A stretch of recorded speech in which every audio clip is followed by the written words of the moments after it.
పార్టీలో ముఖ్యంగా పట్టంచేరులో కాంగ్రెస్ పార్టీలో కీలక పాత్ర పోషిస్తూ ఉన్నారు. కానీ ఓకే టీవీ ప్రేక్షకులకి అండ్ మీ ముఖ్యమంత్రి రేవంత్ రెడ్డి గారికి కాంగ్రెస్ పార్టీ నాయకులందరికీ ఒక్కసారి మిమ్మల్ని మీరు పరిచయం చేసుకోండి. ఓకే టీవీ మరియు శ్రావ్య మేడంకు కృతజ్ఞతలు తెలియజేస్తూ, నా పేరు శ్రీకాంత్ రెడ్డి, నేను బ్లాక్ కాంగ్రెస్ అధ్యక్షుడిని. మాది సోలక్పల్లి జిన్నారం మండలం.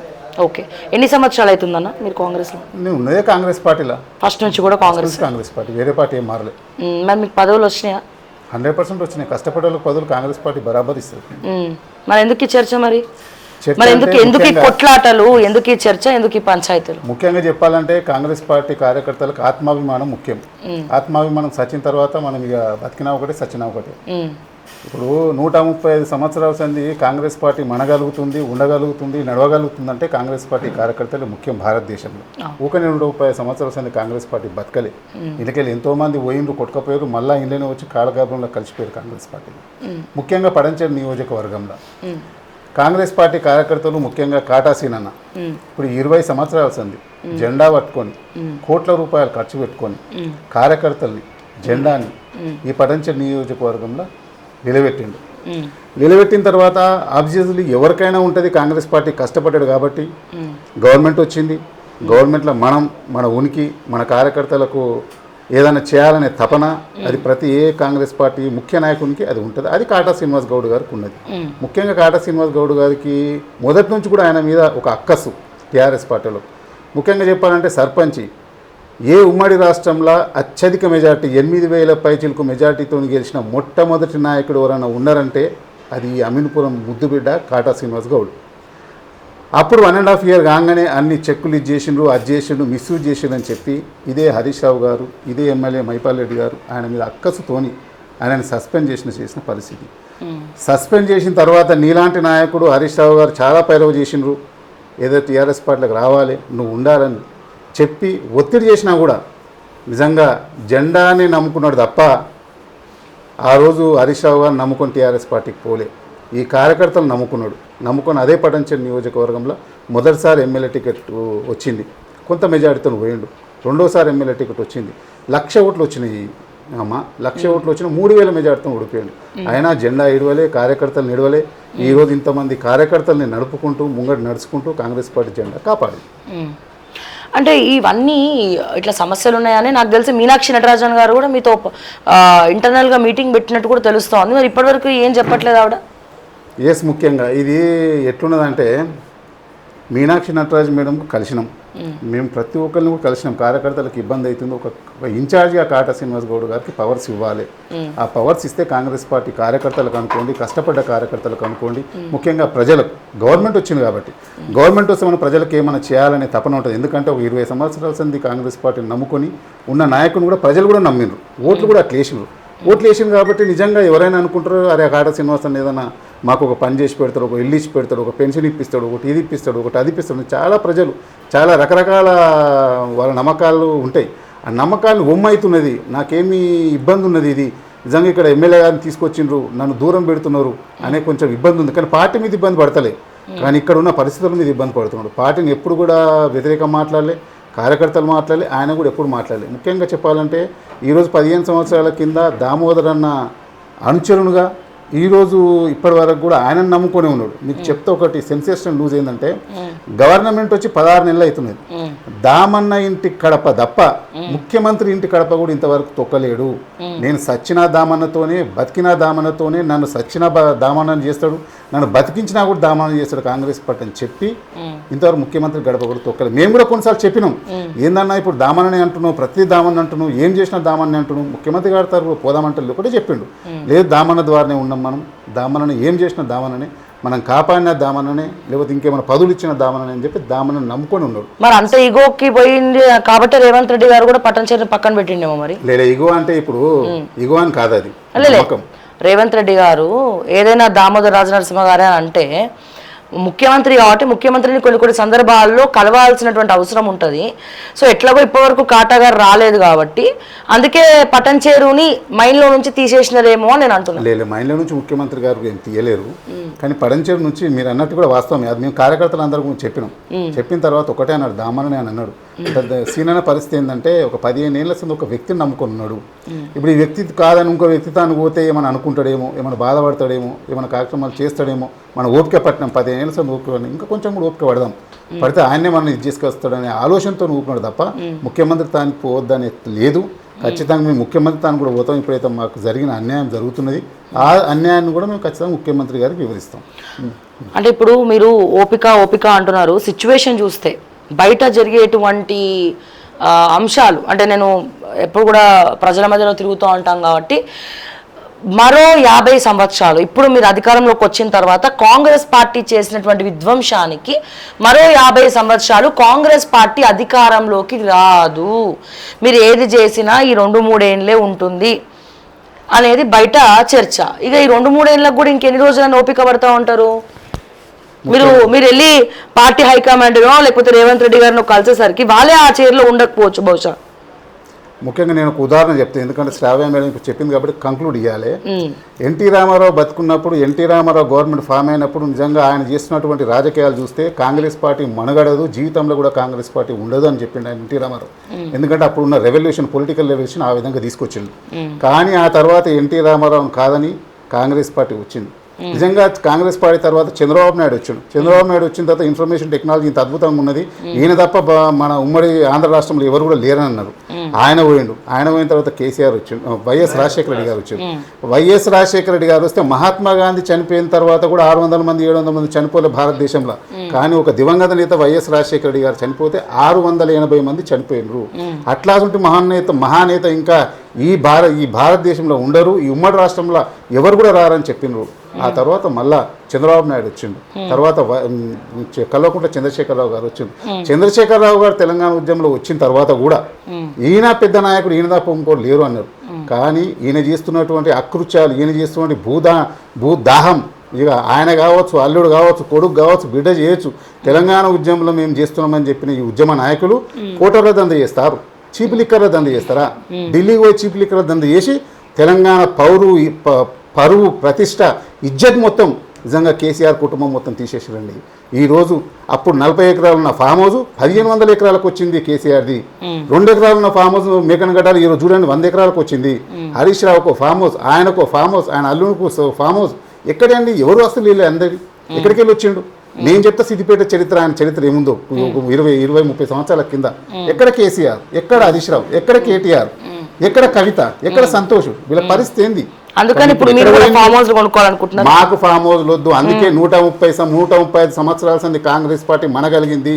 ప్రజల సొమ్ము తినదు, ప్రజల ఆస్తులు మింగదు. అందుకే కాంగ్రెస్ పార్టీని నమ్మిండ్రు, కాంగ్రెస్ పార్టీని నమ్ముతుంటారు. నేను ఇంతకుముందు కూడా మీరు ఒక మాట చెప్పిర్రు, 50 సంవత్సరాల తర్వాత కాంగ్రెస్ పార్టీ ఉండదని. నేను మళ్ళా బల్లగుద్ది రాసిస్తా, రెండోసారి రేవంత్ రెడ్డి గారే ముఖ్యమంత్రి అత్యధిక మెజార్టీతోని గెలవబోతున్నారు. రేవంత్ రెడ్డి గారు స్పష్టంగా చెప్తుండే ఈరోజు తెలంగాణ ప్రజలకు. ఎక్కడ కొడంగల్లోనా? కొడంగల్ ఇంకోట అది అతి కొద్దిగా 3 సంవత్సరాల తర్వాత మీరు చూస్తారు రెండోసారి ఎవరు మెజార్టీతో వస్తారో.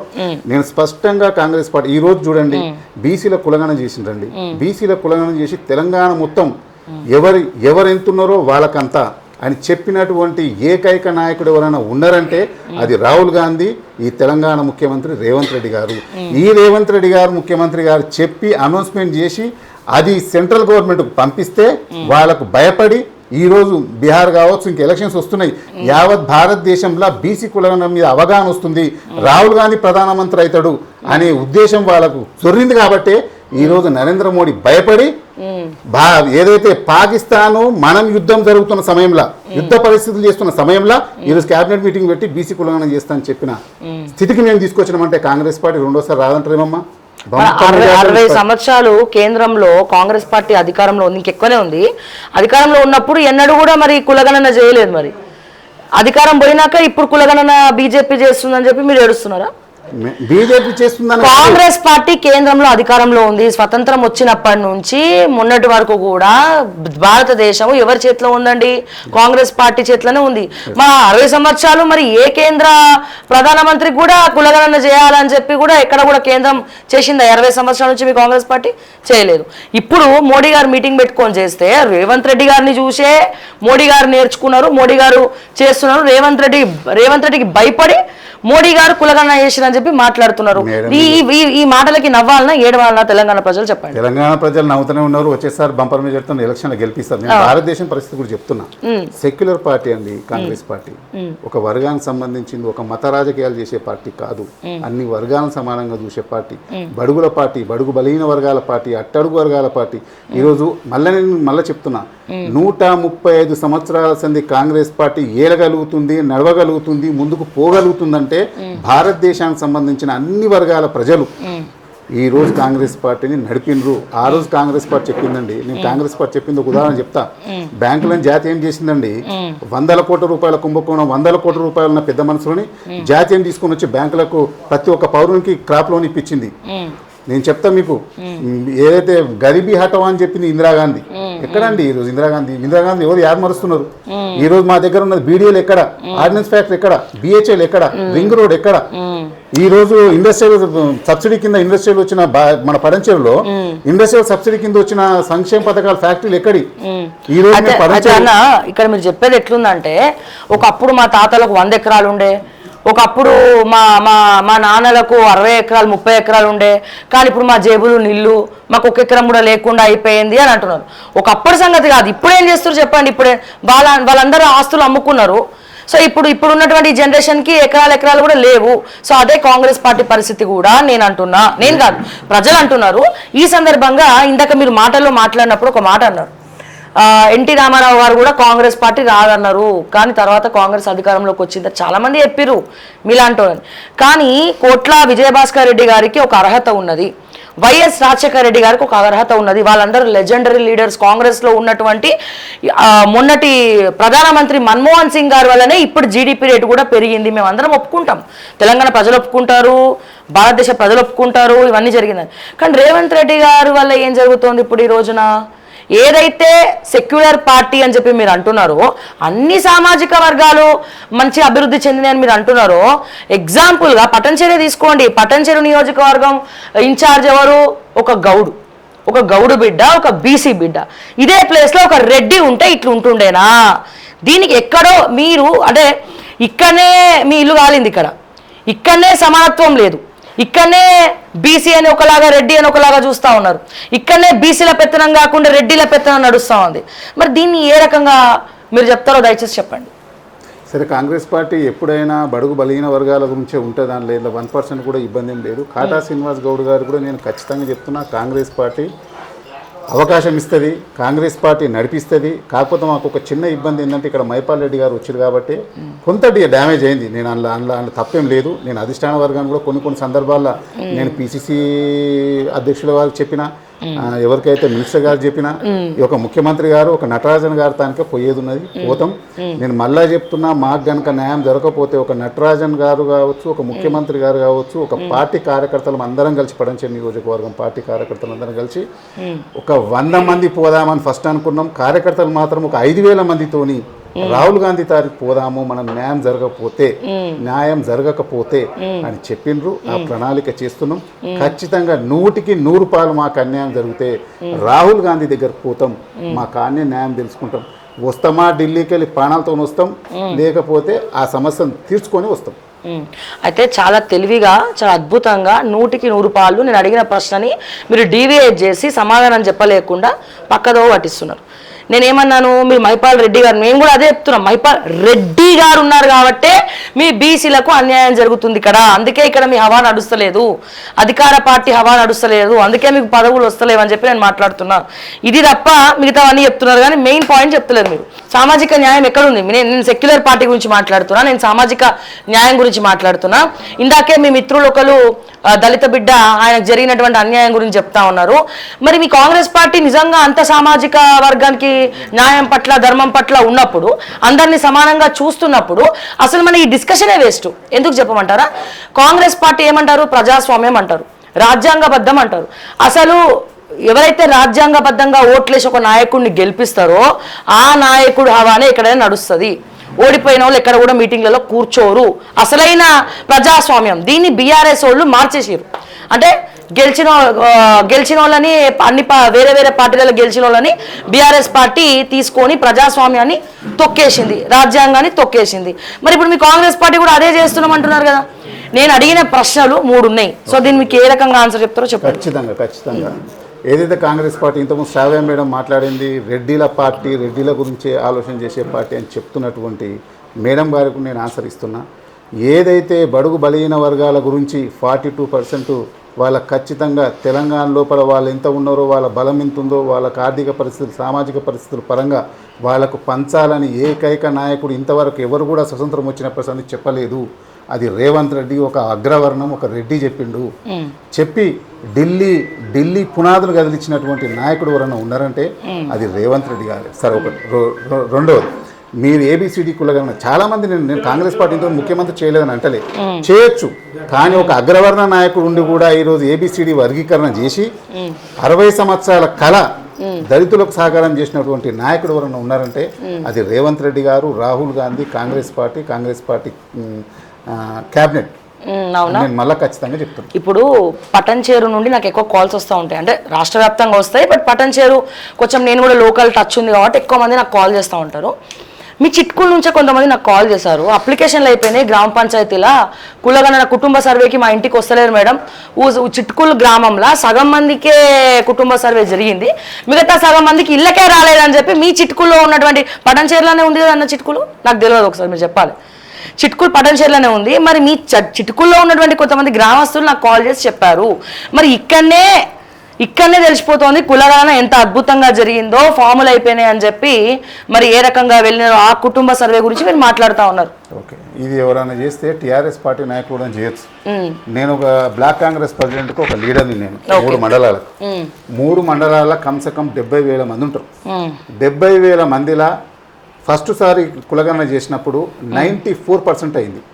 ఇంకా మళ్ళీ ఇబ్బంది ఉందని అధిష్టాన వర్గాన్ని కొంతమంది నాయకులు ఎవరైతే మాకు అన్యాయం జరుగుతుందంటే మళ్ళీ 12 రోజులు గవర్నమెంట్ రిలీఫ్ ఇచ్చింది. ఆ 12 రోజులలో మా జిన్నారం మండలానికి సంబంధించిన 99% మీరు జిన్నారం మండల నిరూపణ చేయండి, మీరు ఏదని చెప్తే దానికి వర్తిస్తా. అది ఏముంటుందంటే టీఆర్ఎస్ కొడుకులు లంగాలు దొంగలు ఉంటారు, టీఆర్ఎస్ వాళ్ళు మాట్లాడి కులగణన చేస్తున్నాండి. నేను ఏమంటున్నా, ఒక జాతిపిత మాట్లాడుతున్న నాయకుడు, ఒక కేసీఆర్ జాతిపితను మాట్లాడతాడు, ఒక హరీష్ రావు మాట్లాడతాడు, ఒక కేటీఆర్ మాట్లాడతాడు, ఒక కవిత మాట్లాడుతుంది, ఒక సంతోష్ మాట్లాడుతుంది. నేను మీ ద్వారా ఈరోజు ఓకే టీవీ నుంచి అడుగుతున్నా, మీరు తెలంగాణలో ఏ కులంలో మీది, ఏ కులము, ఏ జాతి, ఏ లెక్క? ఒక భారతదేశం కులగణన చేస్తుందంటే భారతదేశంలో ఉన్నమని కులగణన చేయించుకోవాలి. ఒక తెలంగాణలో కులగణన చేస్తున్నామంటే తెలంగాణ నుంచి ఏం కులమో చెప్పు. నాది రెడ్డి అని చెప్తున్నా, ఈయన వడ్డీ అని చెప్తున్నా, ఇంకా మంగళాయన, ఇంకా సాకలైన, మీరు ఏం కులం చెప్పు. ఇప్పటి వరకు కులగణనలో పాల్గొనలేవు. ఒక ఇంతకుముందు ముఖ్యమంత్రి అయినోడవు. మీరున్న 2%, 3%, 4%, 5% ఎంతుందో చెప్పు. నీకేమైనా సిగ్గు శరం ఉంటే చెప్పు రాష్ట్ర ప్రజలకు. తెలంగాణ ముఖ్యమంత్రి చేసి సిగ్గు లేకుండా కులగణన పాల్గొనలేవు. అన్ని జాతులు పాల్గొన్నాయి, అన్ని వర్గాలు పాల్గొన్నాయి. కాంగ్రెస్ పార్టీ పెట్టింది ఒక కాంగ్రెస్ పార్టీ కార్యకర్తలు కాదు కులగణన. ఎవరైనా బీసీలు ఎంతమంది వాళ్ళ బలం అంత ఉండాలి. వాళ్ళ పొద్దున స్థానిక సంస్థల సర్పంచులు, ఎంపీటీసీలు, జెడ్పీటీసీలు, వార్డు మెంబర్లు వాళ్ళ ఇస్తా రావాలి. ఈ రోజు మన ఏదైతే రాష్ట్రంలో ఉన్న బడ్జెట్లో వాళ్ళు 42% తేలింది, 46% తేలింది, మైనార్టీ ఇంత % తేలింది, రెడ్డిలు ఇంత తేలిరు, కుమ్మరులు తేలిరు. వాళ్ళ పర్సంటేజ్ ప్రకారంగా వాళ్ళు ఇస్తా వంచాలి. ఈ రోజు 3 లక్షల కోట్ల రూపాయల బడ్జెట్ చేసిందండి రేవంత్ రెడ్డి గారు. 3 లక్షల రూపాయల 42% వాళ్ళకి ఎంత వస్తుందో రేపు పొద్దున అంతా ఇస్తా వంచిస్తాం, ఉద్యోగులలో వంచిస్తాం, ఫైనాన్షియల్లో వంచిస్తాం, స్థానిక సంస్థలు వంచిస్తాం, రేపు భవిష్యత్తులో ఉంటే అసెంబ్లీలో కూడా వంచిస్తాం. గా సిగ్గుశరం తెచ్చుకో కేసీఆర్. ఇంట్లో వండుకోని కులగణనకు వండుకుంటే కాదు. నువ్వు ఒక ప్రజాప్రతినిధి అంటావు, ఒక జాతిపిత అంటావు. నువ్వు ఏం జాతిపితావు, దేనికి జాతిపితావు? నీ బిడ్డ క్వార్టర్ల దంద చేస్తే జాతిపితావా నువ్వు? 100 ఎకరాలు దోసుకుంటే జాతిపిత అయినవా? 1500 ఎకరాలు ఎందుకండి నీకు తెలంగాణ సొమ్ము? ఎవరొచ్చింది నీకు అధికారం? 1500 ఎకరాలు అంటే ఏమనుకుంటున్నావు? నీ కుటుంబానికి 4 ఎకరాలు ఉంటే సరిపోతుంది, 10 ఎకరాలు ఉంటే సరిపోతుంది. 1500 ఎకరాలు ఏం చేసుకుంటావు నువ్వు? మీద కాలు పెట్టుకుంటావు 1500 ఎకరాలు? ఈయన కేటీఆర్ 400 ఎకరాలు. ఏంటికండి 400 ఎకరాలు? ఆయన హరీష్ రావుకు 300 ఎకరాలు ఫామ్ అవుతుంది. ఏంటికి 300 ఎకరాలు? ఒక మీరు తెలంగాణ ఉద్ధరించమని తెలంగాణ కొట్లాడినని చెప్పి తెలంగాణపై చెప్తే రాష్ట్రానికి 7 లక్షల కోట్ల అప్పులు చేసి మీరు సర్వనాశనం చేసిరు. ఈరోజు ఒక ముఖ్యమంత్రిగా మొత్తం విడమాచి చెప్తుంటే చెప్పొద్దు ముఖ్యమంత్రిగా, కానీ చెప్తున్న పరిస్థితి ఇంత దరిద్రంగా దాపరిస్తుంది, ఇంత అధ్వానంగా పరిస్థితి అయిపోయింది, తెలంగాణ ప్రజలకు ఏం సమాధానం చెప్పండి అని ఇంత ఇరిటేట్ గా మాట్లాడుతుందంటే ముఖ్యమంత్రి, ఆయనకు అర్థమవుతుంది నా బడ్జెట్ ఎంత ఉంది, నా పరిస్థితి ఎంత ఉంది, నా లెక్క ఎంత ఉంది. ఇప్పుడు బీఆర్ఎస్ పార్టీ వాళ్ళు కూడా అనొచ్చు, రేవంత్ రెడ్డికి లేవా ఫోర్త్ సిటీ చుట్టూ 100 ఎకరాలు, రేవంత్ రెడ్డి గారు అన్నదమ్ములకు లేవా 100 ఎకరాలు, షాద్ నగర్ లో ఓఆర్ఆర్ చుట్టూ లేవా 100 ఎకరాలు అంటారు. మరి దానికి ఏం సమాధానం చెప్తారు? లేవు. ఒక కార్యకర్తగా నేను మాటిస్తున్నా, మాట మీద కట్టుబడతా. మీరు శ్రావ్య మేడం ఖచ్చితంగా ఎవరికి ఎన్ని ఎకరాలు నిరూపణ చేయండి.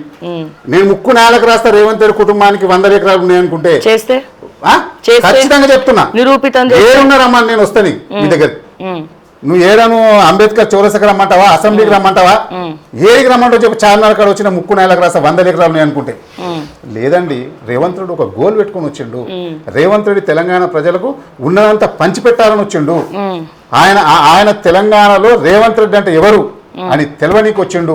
మీరు రేపు భవిష్యత్తులో కూడా చూడండి, ఇంకొక 2 సంవత్సరాల తర్వాత నేను మాటిస్తున్నా, ముఖ్యమంత్రి ఉండాలి తెలంగాణలో. మీ రేవంత్ రెడ్డి బ్రాండ్ ఏంటి? బుల్డోజరా? ఏదైనా బ్రాండే.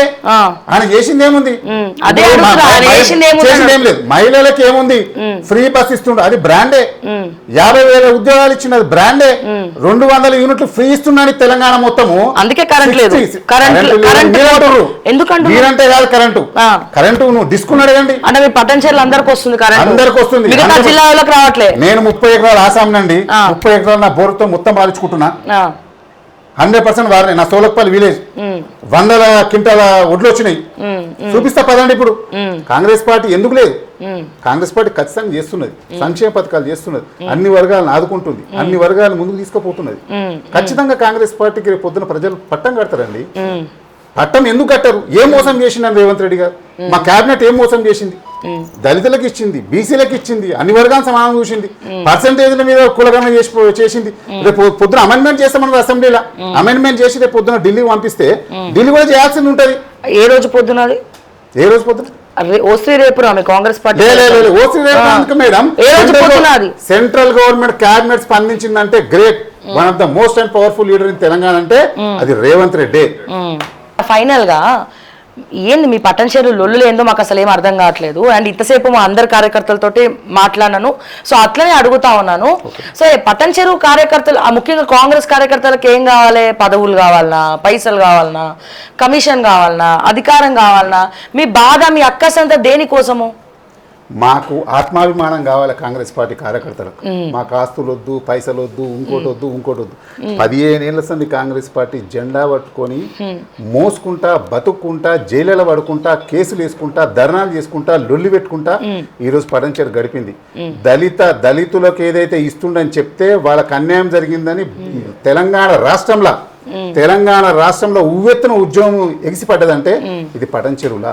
ఈడ ఉద్యమం ఎగిసిపడితే అసెంబ్లీలో సౌండ్ వినబడ్డది. ఈడ నా శవాలు కాలబెడుతున్నారు, నా శవాల మీద పాడలెక్కిస్తున్నారు అని చెప్పి సాక్షాత్తు మాజీ ముఖ్యమంత్రి కేసీఆర్ ఆడ అసెంబ్లీలో మాట్లాడిండు. ఆ స్థాయి పటంచెరువు, అది కాటా శ్రీనివాస్ బ్రాండ్. అది మొన్న మీ ముఖ్యమంత్రి గారు కూడా ఎంపీ ఎలక్షన్స్ అప్పుడు ఇక్కడ మీటింగ్కి వచ్చి కాటా శ్రీనివాస్ గౌడ్ అన్ని చూసుకుంటారని చెప్పి ఆయన పేరు చెప్పేసి వెళ్ళిండు. అట్టే పోయిండిగా మళ్ళీ పట్టణచేరుకు రాలేదు, కాటా గురించి మాట్లాడలేదు. పోనీ మీరు ఏదైతే తీర్మానం చేసి మార్కెట్ కమిటీ పదవి అని అడిగితే అది కూడా ఇవ్వలేదు. మరి ఎందుకు చిన్న చూపా బీసీ అని, లేకపోతే ఏంటి పరిస్థితి? ఎస్, అది మార్కెట్ కమిటీ నిజంగానే పడంచేరు కాన్షియస్ కొంత పార్టీ ఇన్కమ్ చేస్తున్నది. దాని కూడా సమాధానం కొద్ది రోజుల్లో మేము కార్యకర్తలకు సమాధానం చెప్తాం. ఎట్లా చెప్తారు? అది నడుస్తున్నది. మేము మార్కెట్ కమిటీ గురించి నేను ఒకటి చెప్పాలి, మీకు క్లియర్గా చెప్పాలి. మార్కెట్ కమిటీ మేము స్టార్ట్ చేసింది ఈ పదవి వచ్చిందని చెప్పి మా ఇన్ఛార్జ్ గారు మా కార్యకర్తలు చెప్తే ఈ 500 మంది కార్యకర్తలు, ముఖ్య కార్యకర్తలు 500 మంది ముఖ్య కార్యకర్తలు ఒక ఫామ్ హౌస్లో కూర్చొని ఎవరికి ఇస్తే బాగుంటుందని ఆలోచన చేసినాం. అందులో ఒక ముగ్గురు వచ్చిండ్రు. ముగ్గురు వస్తే మిగిలిన కార్యకర్తలు అందరూ కలిసి ఏమన్నారంటే, ముగ్గురు ఎవరు చెప్పినా వినలేదు. వినకపోతే ఎవరు మెజారిటీ పీపుల్ వాళ్ళకి సపోర్ట్ చేస్తారో వాళ్ళకి ఇవ్వండి అని చెప్పి మేము ముఖ్య కార్యకర్తలు అందరం కలిసి మాట్లాడుకుంటూ అక్కడ 700 మంది కార్యకర్తలతోని మేము ఒక దగ్గర కూర్చొని ఎవరో ఏ మండలం, గ్రామాలు, ఇట్లా కాన్స్టిట్యున్సీలు, మున్సిపాలిటీ అందరూ వచ్చిన తర్వాత అందరు చెప్తే మన శివానందం నందిగామ మాజీ సర్పంచ్ శివానందం గారికి మెజారిటీ పీపుల్ ఆయనకు అనౌన్స్మెంట్ ఇచ్చారు. మెజారిటీ పీపుల్ అంటే 85% ఇచ్చేసారు. ఆయనకు ఉన్నారా అన్న ఇక్కడ? ఏడా 100% ఇక్కడ ఉన్నారు ఆయన తను లేరు, తను అక్కడ పోయిండ్రు. అయితే మెజారిటీ పీపుల్ ఆయనకు సపోర్ట్ చేసిండ్రు. మేము సపోర్ట్ చేస్తే అది తీసుకుపోయి మేము ఇన్ఛార్జి గారికి ఇచ్చినాం. అన్న ఇది 85-90% ఆయన శివానందం గారికి పడంచెరు కాన్సెన్స్ ప్రజలందరూ కూడా పట్టం కట్టింది. ఆ పట్టం కట్టింది కాటా సీనానికి ఇన్ఛార్జ్ దగ్గర పోయినాం. ఇన్ఛార్జ్ దగ్గర పోతే అందరూ ఒప్పుకోరు అంటే అందరూ ఒప్పుకోరని చెప్పినాం. చెప్తే ఆ కాటా శ్రీనివాస్ గారు ఇన్ఛార్జి గారు ఒక లెటర్ ఇచ్చిండ్రు. ఎవరికి ఇచ్చిండ్రు? దామోదర్ రాజనరసింహ గారికి ఇచ్చిండ్రు. శివానందం గారు పడంచెరు నియోజకవర్గం కార్యకర్తలు అందరూ కలిసి ఈయనను ఎన్నుకున్నారు, మీరు కూడా దీన్ని కన్సిడర్ చేసి మీరు పైకి పంపించండి అని దామోదర్ గారికి లెటర్ రాశారు. దామోదర్ గారు తనకు పోయినాం. మన గౌరవ రాష్ట్ర మినిస్టరు దామోదర్ అన్న తనకు పోయినాం. దామోదర్ అన్న తనకు పోతే దామోదర్ అన్నగారు కూడా ఇదే చెప్పిండ్రు, మీరు కార్యకర్తలు అందరు కూర్చొని మాట్లాడుకున్నారా? మాట్లాడుకున్నామన్నా. మీరు ఇన్ఛార్జ్ గారు లెటర్ తీసుకొచ్చిండ్రా? అన్న ఇగో లెటర్ తీసుకొచ్చినామని అని చెప్పింది. అవి చూసి తను కూడా ఏమన్నా ఓకే ఉంది, క్లియర్ ఉంది, నేను కూడా లెటర్ రాసి పైకి పంపిస్తా అని చెప్పి కొండా సురేఖ మేడం మన సంగారెడ్డి జిల్లా ఉమ్మడి జిల్లా ఇన్ఛార్జ్ కాబట్టి కొండా సురేఖ మేడం తను పొండి అని చెప్పిండ్రు. కొండా సురేఖ మేడం తను పోయినాం. సేమ్ మేడం కూడా అదే మాట్లాడింది, కార్యకర్తలు అందరు కూర్చొని మాట్లాడుకున్నారా? మాట్లాడుకున్నాం. మళ్ళీ ఇన్ఛార్జ్ గారు లెటర్ ఇచ్చిండ్రు, దామన్న గారు లెటర్ ఇచ్చిండ్రు. అవన్నీ చూసిన తర్వాత incharge madam Konda Surekha madam కూడా ఆమె లెటర్ రాసి ఆమె దస్తఖత్ పెట్టి మన సదరు అగ్రికల్చర్ సంబంధించినటువంటి మినిస్టరు తుమ్మల నాగేశ్వరరావు గారి దగ్గర పంపించింది. మేము అవన్నీ తీసుకుపోయి తుమ్మల నాగేశ్వరరావు గారికి కలిసి ఆయన కూడా సేమ్ యాజ్ ఇట్లనే అన్నాడు. అడిగిన తర్వాత చెల్లి ఇది కరెక్టే ఉంది అని చెప్పి ఆయన కూడా సంతకం పెట్టి పంపించిన తర్వాత ట్విస్ట్ ఏమైందంటే అప్పుడే ఎమ్మెల్యే గారు వచ్చిన తర్వాత ఒక వారం 10 రోజుల తర్వాత లేలే పటంచేరు నేను అనుకున్నలే రావాలి అనే ఉద్దేశం మళ్ళీ ఏమని పెట్టుకుంటే ఎమ్మెల్యే గారు మళ్ళీ ఆయన ఒక మనిషిని మా దాంట్లోనే ఒక ముగ్గురు ఉన్న మనుషులకు వెళ్ళి ఒక మనిషిని ఆయన తీసుకున్నాడు. ఎందుకంటే పొద్దున ఎవరికి ఇచ్చినామంటే కాంగ్రెస్ పార్టీలకు ఇచ్చినా చెప్పాలి కదా. ఆయన కూడా ఆ రోజు మాకు సపోర్ట్ చేసి శివానందంకి సపోర్ట్ చేసిండు. ఎవరు ఇప్పుడు అడుగుతున్న వ్యక్తి కూడా ఎమ్మెల్యే గారు వచ్చిన తర్వాత ఇక దాన్ని స్టాప్ చేయించిండు. ఎందుకంటే ఎమ్మెల్యే గారు కదా ప్రోటోకాల్ మెంబర్. ఎమ్మెల్యే గారు పైన పోయిండ్రు, చెప్పిండ్రు, ఆపిన తర్వాత మేము అందరితో మినిస్టర్ తాను కానీ ఎందుకు ఆపిండ్రు ఏం సంగతి అంటే కొన్ని రోజులు ఆగండి, ఆగిన తర్వాత మాట్లాడి దీన్ని సెట్ చేస్తామని చెప్పిండ్రు. మేము పీసీసీ అధ్యక్షుల వారితో కూడా పోయినాం. అధ్యక్షుల వారు కూడా అన్నారు జరా ఇది ముఖ్యమంత్రి గారికి చెప్పినట్టు ముఖ్యమంత్రి గారికి ప్లస్ వేం నరేందర్ రెడ్డి గారికి మాట్లాడి దీన్ని క్లోజ్ చేస్తామని చెప్తే వేం నరేందర్ రెడ్డి గారి తను కూడా పోయి అడిగిన ఏంది పరిస్థితి అంటే జిల్లా నాయకులు ఎట్లా చెప్తే అట్లనే నడుస్తుంది అని చెప్పి మార్కెట్ కమిటీ చెప్తా అని చెప్పింది. అయితే జిల్లా నాయకత్వం మొత్తం గ్రామ వార్డు మెంబర్ నుంచి జిల్లా నాయకత్వం ఏదైతే జిల్లా ప్రెసిడెంట్ ఈరోజు నిర్మలా జగ్గారెడ్డి గారు మేడం ఉన్నారో ఆ మేడం కూడా చెప్పింది శివానందంకే ఇవ్వండి. ఈ రోజు ఏదైతే 11 లక్షల ఓట్లున్నా 30,000తో ఓడిపోయినటువంటి నీలం మధు గారు కూడా ఇదే శివానందం గారు చెప్పింది. ఇంకా ఎందుకు ఎవరు చెప్పాలి అనేది ట్విస్ట్. ఖచ్చితంగా మేము చెప్తున్నాం ఈ ఓకే టీవీ ద్వారా. ఈ రోజు నిర్మల నటరాజన్ గారు తను పోతాం, మీనాక్షి నటరాజన్ గారు తను పోతాం, ఆ తర్వాత ముఖ్యమంత్రి గారు తను పోతాం. ఈ సమస్య తెగకపోతే ఖచ్చితంగా ఢిల్లీకి పోతాం. రాహుల్ గాంధీ గారికి కలుస్తాం. 1 రోజా 2 రోజుల వారం రోజుల 10 రోజుల ఖచ్చితంగా ఈ సమస్యను తేటతెల్లం తీసుకున్న తర్వాతనే మళ్ళా తెలంగాణలో అడుగు పెడతామని ఒక మెయిన్ కార్యకర్తగా ఇక్కడ ఉన్న 1,00,000 మంది ఓట్లు వేసినటువంటి కార్యకర్తలందరూ కూడా తీసుకున్నటువంటి నిర్ణయం. ఆ నిర్ణయం ఇంకా బయట చెప్పకమన్నారు. ఇక చెప్పకుండా పోతే ఏం ఆగేదేం లేదు. ఖచ్చితంగా మేము ముఖ్యమంత్రి గారు నేను చెప్తున్నా యుద్ధం చేసి కొట్లాడిండు, యుద్ధం చేసి తెలంగాణ తీసుకొచ్చిండు, కార్యకర్తలకు మనుగడ ఉంటుందని చెప్పిండు రేవంత్ రెడ్డి గారు. అదే యుద్ధాన్ని నమ్మినాము, యుద్ధం చేస్తున్న సైనికులు లెక్క నమ్మినాము. కార్యకర్తలు టోటల్ తెలంగాణ 119 నియోజకవర్గంలో కూడా రేవంత్ అని నమ్మిండ్రు, గవర్నమెంట్ తీసుకొచ్చిండ్రు. ప్రభుత్వం తీసుకొచ్చిన తర్వాత మేము అడిగేది ఒకటే, మనులు అడుగుతలే, మాణిక్యాలు అడుగుతలే. మేము అడిగేది మా కష్టపడ్డ 20 సంవత్సరాల నుండి కష్టపడ్డ ఒక నాయకుడికి ఈరోజు కాటాసీన ఉన్నాడు. కాటాసీన ఇన్ని కోట్ల రూపాయలు ఖర్చు పెట్టుకొని ఆయన గురించి అడుగుతలే పదవి, నాకు ఇంటి పదవిని అడుగుతలే. నా కాంగ్రెస్ పార్టీ గురించి తిరిగి నా జెండా కాపాడినటువంటి వ్యక్తి శివానందం గారు ఉన్నారు. శివానందంకి ఏమని చెప్పిండ్రు. శివానందం ఎవరో పైరవ్ చేస్తూ వచ్చిన నాయకుడు కాదు, మొత్తం అందరు క్యాబినెట్ మినిస్టర్లు వీళ్ళందరూ కూడా పైరవ్ చేస్తూ వచ్చిన నాయకుడు. ఈ రోజు ఆ క్యాబినెట్ ఈ రోజు శివానందంకి ఏమైనా అన్యాయం జరిగితే 3 క్యాబినెట్ మినిస్టర్లు ఉన్నారు, వాళ్ళు ఏం పరిస్థితి ఏం ఆలోచన చేస్తారో దస్తఖత్ ఇచ్చిండ్రు. ఒక ఎంపీ నిలబడి ఓడిపోయిన వ్యక్తి లెటర్ ఇచ్చిండు. ఇంతమంది లెటర్ ఇచ్చిన తర్వాత ఏమని మాట్లాడతారు రేపు పొద్దున?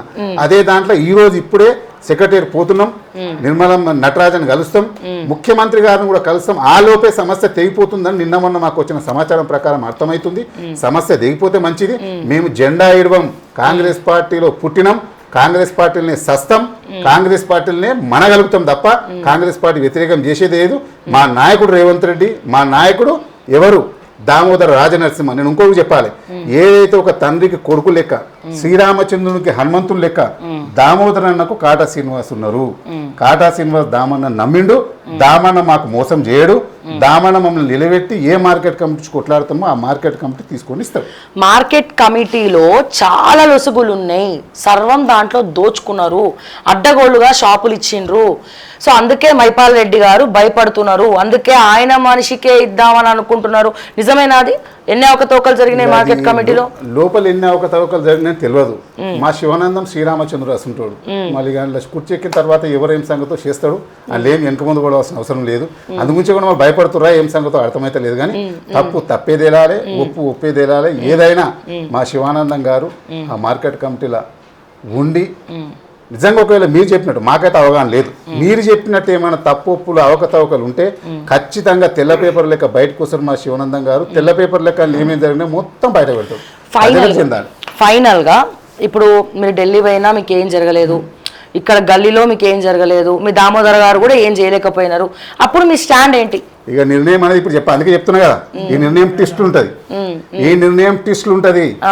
కార్యకర్తలకు అన్యాయం జరిగిందంటే అంత దూరం దాకా చెప్తున్నా, రేపు జరగబోయే పరిణామం కూడా నేను చెప్తలేను. పార్టీ మారిపోతారా? ఏ పార్టీ మారని చెప్తున్నా కదా, జెండా వదిలేదు లేదు.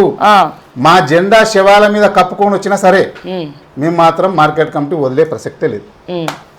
ఎనీవేస్, సో విన్నారు కదా, మీరు కూడా తెలియజేయండి. ఎందుకంటే చాలా విషయాలు మనం మాట్లాడుకున్నాం ఇక్కడ. కాంగ్రెస్ పార్టీ పదవుల గురించి అయితేనేమి, 6 గ్యారెంటీల గురించి అయితేనేమి, కులగణన గురించి అయితేనేమి, జనగణన ఏదైతేనేమి, వాట్ ఎవర్ ఇట్ ఈస్, చాలా విషయాలు మనం మాట్లాడుకున్నాం. కొన్ని కాంగ్రెస్ కండువా కప్పుకున్నటువంటి కార్యకర్తలు కాబట్టి సో 6 గ్యారెంటీలు ఇవన్నీ కూడా అద్భుతంగా ఉన్నాయి, ఏం ప్రాబ్లం లేదు. సో మరో 50 సంవత్సరాలు మీరు అన్నంత రాంగ్ అని చెప్పి కూడా వాళ్ళు మాట్లాడుతూ ఉన్నారు. సో ప్రజలారా, పట్టంచేరు ప్రజలు కూడా ఎక్కువ మంది చూస్తూ ఉంటారు కాబట్టి కమెంట్స్ రూపంలో మీరు తెలియజేయండి. అట్లాగే మేము పోల్ కూడా పెడతాము. సో పట్టంచేరు నియోజకవర్గం గురించి కావచ్చు, కాంగ్రెస్ అధికార పార్టీ గురించి కావచ్చు, సో కమెంట్స్ రూపంలో మీ అభిప్రాయ సూచనలు తెలియజేయండి. సో వీళ్ళు మాట్లాడినటువంటి మాటలతోటి మీరు ఏకీభవిస్తున్నారా లేదా అనేది మీ అభిప్రాయాలు తెలియజేయండి. మరిన్ని అప్డేట్స్ కోసం చూస్తూనే ఉండండి ఒకే టీవీ. అంటిల్ దెన్ నేను మీ శ్రావ్య. జై తెలంగాణ, జై హింద్.